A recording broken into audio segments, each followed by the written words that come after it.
À pas de charge, le journaliste Steven Lavon arrive à la rédaction du journal en ligne Africa Top Sport.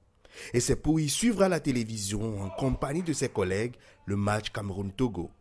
Et très vite, il se rend compte que la tâche n'est pas facile pour les éperviers, surtout avec l'absence du capitaine Emmanuel Adebayor.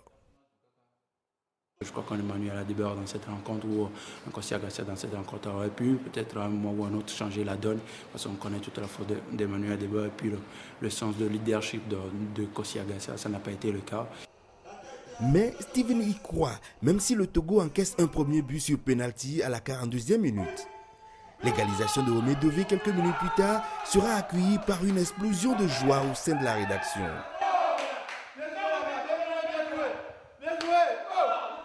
Cette joie ne sera quand même que de courte durée et le Cameroun l'emporte au finish 2-1. Le Cameroun n'a pas démontré grand-chose.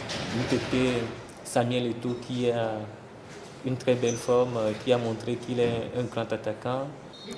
Dans cette rencontre, ils n'ont pas du tout démérité. Les joueurs sont bien comportés, les joueurs de DC sont très bien comportés face à une équipe des Lions du Cameroun qui était revancharde. C'était très important pour eux de gagner, de se remettre dans la course pour le mondial. Maintenant, du côté du Togo, je crois que ça n'a pas été du tout mauvais. L'heure est maintenant aux enseignements après cette sortie manquée des éperviers.